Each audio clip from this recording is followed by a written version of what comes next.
네, 인천 쿠팡물류센터 화재 60여 시간 만에 주부를 잡았는데요. 5층에 리튬이온 배터리를 탑재한 로봇이 가득했던 것으로 알려집니다.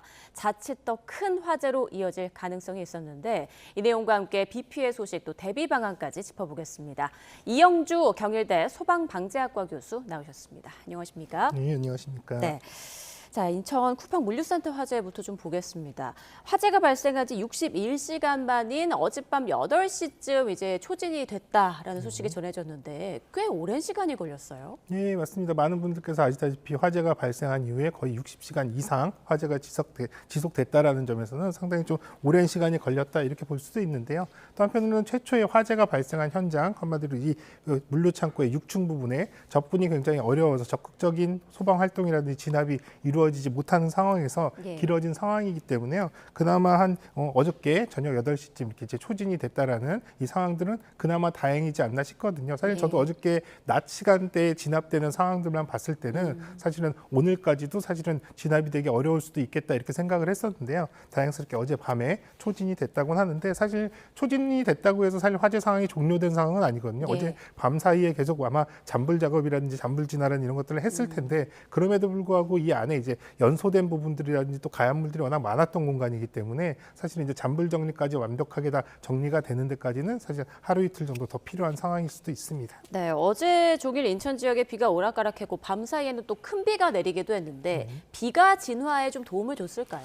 뭐 그렇게 크게 영향을 미쳤다 이렇게 보기는 좀 어렵습니다. 어쨌든 내부에서 화재가 계속 진행됐고 또 이런 것들이 사실 빗물이 사실 그 내부 쪽까지 이제 들어가면서 화재를 억제하거나 혹은 또 화재를 억제하는 데 도움을 줬다고 보기는 좀 어렵고요. 다만 이제 워낙에 더운 날씨이기 때문에 뭐 소방대원들도 탈진으로 인해서 이렇게 이제 부상을 입은 분들도 있는데요. 뭐 이런 상황이라면 비가 내리면서 조금 더 오늘 기온이 좀 낮아지는 이런 상황들이 소방 활동에는 조금 더 도움이 되지 않았을까 하는 생각은 좀 있습니다. 뭐 연기나 재그날림 이런 것 등에는 좀 도움이 됐겠죠? 주변으로의 확산이라든지 이런 부분들에서는 조금 기여한 부분들이 있을 겁니다. 화재 진압에는 직접적인 영향은 아니었겠습니다만 주변에 이제 매연이라든지 혹은 또 말씀하신 대로 이런 분진 같은 것들, 연소 생성물들이 많이 날리게 되거든요. 근데 또 하나는 문제는 이렇게 비로 인해서 대기 중에 이제 연소 생성물들이 이제 빗물과 같이 이제 떠내려가게 되는 상황, 이런 것들이 또 오히려 이제 표면에 혹은 또 이제 하천에 이런 물 같은 것들을 오염시킬 수 있는 가능성도 있어서 이런 부분들도 좀 예의주시하면서 관리가 필요한 상황이다 이렇게 보겠습니다. 네, 한때 붕괴 위험에 인근 상가와 주민들에게 대피령이 내려졌다가 어젯밤 11시쯤 대피령이 해제되기도 했는데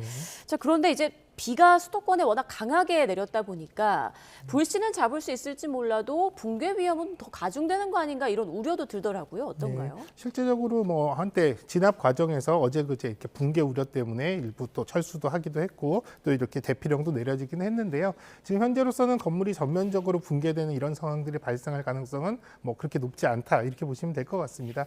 다만 이제 화재가 극심하게 진행됐던 6층, 7층 이 구조, 2층에 있는 구조체들 이런 데들은 강한 열과 또 오랫동안 열에 이제 화염에 이제 노출이 됐기 때문에 구조적으로 상당 부분 손상됐을 가능성, 그래서 오히려 그 내부에 이제 국지적인 어떤 붕괴라든지 이런 위험들은 있거든요. 다만 이제 비가 오는 상황과 맞물려서는 그렇게 뭐 크게 영향을 미치는 상황들은 아니다 이렇게 보는 게 맞겠습니다. 네, 앞서 언급해 주셨습니다만 불길이 쉽사리 잡히지 않으면서 그 진화 작업 도중에 소방대원 한 명이 연기를 마시고 한 명이 뭐 탈진하는 그런 일도 있었는데 아직 완진까지는 시간이 좀 걸릴 것 같습니다. 지금 소방대원들이 좀 주의해야 될 건 어떤 게 있을까요? 예, 앞서 말씀드린 대로 사실 현장을 이제 아마 정리하고 수습하는 과정, 또 잔불 정리하는 과정으로 들어갈 텐데요. 이런 과정에서 대부분 또 소방관분들께서도 사실은 이제 재발화의 위험이라든지 현장의 여러 가지 위험에 대비하면서 아마도 현장 활동들을 하시겠습니다만 그럼에도 불구하고 사실은 이제 이렇게 갑작스러운 일시적인 어떤 붕괴 이런 것들로 인한 어떤 위험 상황들도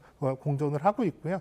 또 한편으로 여기 이제 가연물들이 굉장히 많은 상황들, 또 내부에 또 이를테면 이제 이런 이 내화 구조가 아닌 불에 견디게끔 설계되지 않은 이런 이제 구조물도 이런 것들이 많기 때문에 이런 것들이 이제 붕괴되면서 사실 이제 소방관 대원들이 고립이 된다거나 혹은 또 물리적으로 직접적으로 이제 부상을 입는 경우들도 발생할 수 있기 때문에 이러한 여러 가지 내부의 상황들, 안전에 관련된 부분들 잘 챙기실 필요가 있겠고요. 또 한편으로는 이제 다른 위험으로는 이전에도 사실은 이런 과정에서 재발화가 되면서 오히려 화재 상황이 지속되면서 대피하지 못하는 상황들이 있기 때문에 항상 퇴로 확보라든지 또 재발화의 위험성 이런 부분들 잘 확인하시는 것들이 필요합니다. 또 앞서 말씀드린 대로 어쨌든 비가 와서 기온이 좀 떨어졌다고 하지만 화재 현장 내부에 굉장히 고온인데다가 또 실제로 이 소방대원들이 사실은 이 방화복 자체가 굉장히 열이 잘 배출되지 않기 때문에 탈진이라든지 이렇게 이제 작업상의 이제 건강상의 어떤 여러 가지 확인 사항들 이런 것들을 좀 잘 준수해서 진행을 하는 것이 중요하다 생각이 듭니다. 네, 왜 이렇게 진화에 오랜 시간이 걸렸나 분석해 봤을 때 내부에 가연성 물질이 가득 차 있었고 또 복잡한 구조가 진화를 더 어렵게 했다라는 분석이 나오고 있는데요.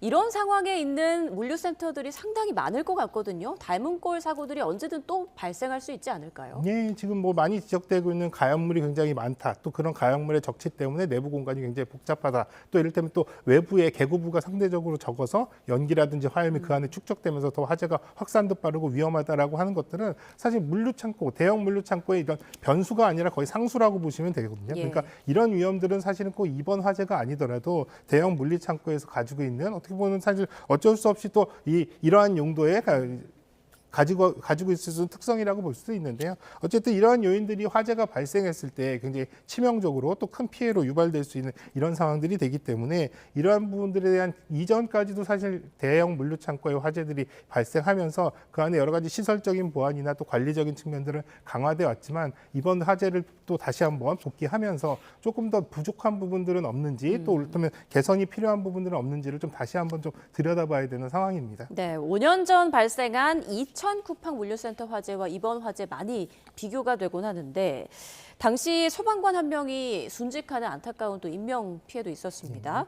그 화재 뒤에 정부에서 특수 감지기와 뭐 스프링클러 설치를 의무화하는 등 대책을 내놨지만 비슷한 사고를 또 막지를 못했습니다. 앞으로 어떤 개선책이 좀 필요하다고 보세요? 네, 사실은 5년 전 좋고 이 경기도 쿠팡 물류센터하고 이번 화재하고 많이 예. 비교들을 하게 되는데요. 사실은 비슷한 부분들도 있고 좀 다른 부분들도 분명히 있습니다. 유사한 부분이라면 사실 저는 다른 부분들보다는 가장 유사한 부분들은 초기에 골든타임을 놓쳤다. 화재를 확대를 억제할 수 있는 초기 진압할 수 있는 그 시간대를 놓쳤다라는 거거든요. 근데 놓친 이유는 사실 각각 좀 다른 부분이 있습니다. 덕평 물류창고 같은 경우에는 사실 5년 전에는 사실 소방 시스템들이 작동을 했습니다만 사실 이 방재팀에서 이 부분을 오작동으로 생각해서 계속 이 부분을 다시 리셋시키는 과정에서 가장 중요한 화재 초기에 한 수십 분을 그냥 날려먹은 상황이었고요. 예. 이번에는 사실은 소방대들이 현장에 빨리 도착을 했습니다만 사실상 접근이 어려운 상황 때문에 사실 가장 화재가 빨리 진압이 돼야 되는 그 시간에 적극적인 조치를 못한 이런 한계들이 있었거든요. 그래서 어쨌든 이런 상황들로 본다면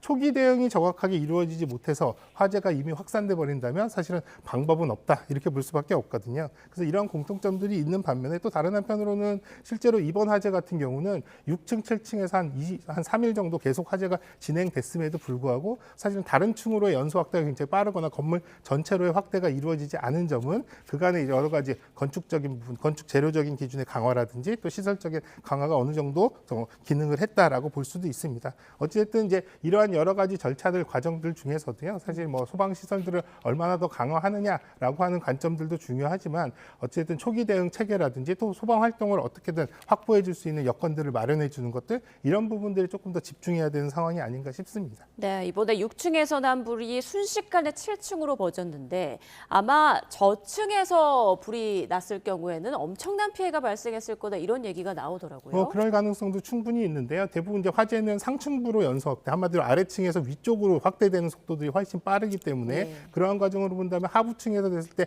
위쪽으로 연속적으로 확대될 수 있는 가능성들이 훨씬 더 높았겠죠. 다만 또 다른 한편으로 본다면 이번에 화재도 6층에서 화재가 발생했습니다만 6층에서 7층, 8층까지 빠르게 연소 확대가 됐다고 보기는 어렵고 6층, 7층 정도가 집중적으로 연소가 된 상황으로 봤을 때는 층간 방화라고 하는 한마디로 다른 층으로 연소 확대가 되는 것들을 최대한 좀 억제되는 어느 정도 기능들은 또 발휘가 됐다고 봅니다. 다만 그럼에도 불구하고 워낙에 가연물이 많고 화재가 강하기 때문에 다른 층으로 확대되는 그런 상황들이 완벽하게 막아지는 상황들은 못 됐다 이렇게 보는 게 맞겠죠. 네, 그 아래층 5층에는 전기차 20대 분량의 배터리가 있었다고 하는데 저희가 화성 아리셀 공장 화재 사례에서 알 수 있었듯이 리튬이온 배터리의 화재는 정말 더 열폭주로 위험한 상황이 벌어질 수 있는 거잖아요. 네, 근데 사실 이제 저도 어제 이 상황 때문에 전화를 많이 받았는데요. 예. 사실 우리가 아리셀 공장 화재의 리튬 T1일 전지하고 우리가 이제 일반적으로 사용하는 리튬 배터리, 소위 이제 이 리튬이온 배터리하고는 사실 배터리 자체가 사실 속성이 다르거든요. 그래서 아리셀 공장에서 사용했었던 리튬 T1일 이 1차 전지 같은 경우는 한 번 쓰고 버리는, 한마디로 재생해서 쓸 수 없는 이런 특성을 가지고 있는데다가 이 배터리 자체가 사실 위험성이 상당히 있습니다. 그렇기 네. 때문에 그 당시에 공장에서의 어떤 관리라든지 여러 가지 이런 부분들이 미흡한 부분들도 있었습니다만 이런 위험 특성 측면에서는 사실 리튬이온 배터리가 그 아리셀 공장과 동일한 상황이다 이렇게 보긴 좀 어렵고, 사실 저는 어저께 이 부분이 사실은 갑작스럽게 5층에서 이렇게 배터리 위에 이런 로봇이 많았다라는 것들이 약간 좀 뜬금없다는 생각은 좀 했었습니다. 왜냐하면 사실은 뭐 화재가 앞서 말씀드렸듯이 상층부의 연소 확대가 굉장히 빠르게 이루어지고 하부층으로의 연소 확대는 그렇게 적극적으로 이루어지지 않는다는 측면으로 봤을 때 하부층에 이러한 것들이 있었다 하더라도 사실은 그렇게 적극적인 어떤 방호가 필요할 만큼의 위험성이 있었나라고 하는 부분이 첫 번째고요. 또 하나는 이런 위험성이 만약에 5층에 있었다면 사실은 진압 화재 발생 첫날부터라도 하부층에 어떤 이런 배터리를 바깥으로 화재가 옮겨오기 전에 뭐 그렇게 위험하다면 옮겨놨든지 아니면 이런 부분들이 사실 첫날부터 전체적인 방호 계획이라든지 진압 계획에 포함되어 있었어야 되는데요. 네. 첫째 날, 둘째 날까지는 사실은 이런 배터리에 대한 얘기들이 전혀 없었거든요. 그러다가 이제 어저께 갑작스럽게 이런 이제 브리핑에서 이런 얘기들이 나와서 사실은 오히려 하부층에 관련된 부분들은 사실 뭐 이런 리튬이온이 있었기 때문에 굉장히 위험했다라는 것들로 조금 이런 배터리류의 어떤 위험성을 사실 국민들이 상당히 좀 불안해하시게 하는 것들은 꼭 좋은 건 아니다. 또 그리고 소형화된 배터리였고 만약 500대라 하더라도 넓은 공간에 이 장비들이 나눠져 있었기 때문에 집중되어 있는 이런 상황들은 아니었을 것으로 보여서 위험성이 사실은 이렇게 국민들이 인식하는 그런 만큼의 위험성은 아니었을 가능성도 있다 이렇게 그렇군요. 보입니다. 알겠습니다. 남은 시간은 비 피해와 대비책까지 좀 알아보도록 하겠습니다. 지금 수도권의 밤사이에 또 강한 호우가 쏟아졌고 오늘 오전까지도 시간당 50mm 이상의 비가 예보돼 있는 그런 상황인데 이렇게 강한 비가 반복되다 보니까 산사태 우려가 큰 것 같습니다. 실제 북한산에서도 산사태가 발생했다고 하더라고요. 네, 맞습니다. 지난 연휴 기간에 산사태가 북한산에도 발생을 했었는데요. 뭐 북한산 같은 경우는 일반인 분들께서 많이 찾는 산이기도 하기 때문에 사실 어떻게 보면 우리가 산사태가 우리가 흔히 겪지 않는 이런 이제 재난이라고 생각하지만 우리가 이제 가까운 산 또 이용하는 산에서 발생할 수 있다라는 점에서 좀 경각심을 가져야 되겠다 생각이 들고요. 그래서 발생한 건 19일 날이었는데요. 그 노적봉과 약수함 사이에 산비탈에서 한 400m 정도가 흙과 바위가 이제 썰려 내려왔는데 그나마 이제 다행스러운 거는 이제 이렇게 탐방로 주변에 한 30m 전에서 이제 이렇게 멈췄기 때문에 인명 피해가 없었고요. 또 그 당시에 이런 산사태 우려 때문에 이런 이제 산행에 이런 통제를 하고 있었던 상황이라 사람 자체가 없었다. 그래서 상당히 다행스러운 일인데요. 그래서 이렇게 당분간은 비가 그치더라도 비가 내리는 상황은 당연하겠고요. 비가 그치더라도 이렇게 산행이라든 이런 것들을 최대한 자제를 해주셔야 되겠고 또 산행을 하는 경우라도 이렇게 통제가 된 지역에는 무리해서 이런 것들을 이제 통제를 안 따르고 접근하시는 것들 이런 것들을 최대한 자제해 주실 필요가 있다 말씀드리고 싶습니다. 네, 지금 비가 오락가락하는 그런 상황이 계속 이어지고 있는데요. 비가 그친 뒤에도 산사태를 안심할 수 없다라는 분석이 있더라고요. 네, 맞습니다. 사실 좀 비가 올 때도 사실은 위험하지만 비가 온 직후가 또 상당히 위험성이 있거든요. 왜냐하면 이미 토양 안에 이제 물들이 거의 꽉 차 있는 상태, 물을 가장 많이 머금은 상태이기 때문에 추가적으로 비가 온다든지 혹은 또 강한 바람에 의해서나 또 외부의 어떤 충격에 의해서도 사실은 바로 산사태로 이어질 수 있는 이런 가능성들이 있습니다. 그렇기 때문에 지하에 머금은 물들이 다 빠져나가는 지하수들이 물들이 빠져나가는 이런 기간 짧게는 하루 이틀 정도도 보지만 길게는 한 일주일 이상도 보고 있기 때문에요. 비가 그친 이후에라도 이런 이제 이 산행이라든지 산사태 우려 지역 이런 부분들은 가급적이면 조심해서 회피하시는 게 좋겠습니다. 네, 알겠습니다. 지금까지 이영주 경일대 소방방재학과 교수와 이야기 나눠봤습니다. 교수님 고맙습니다.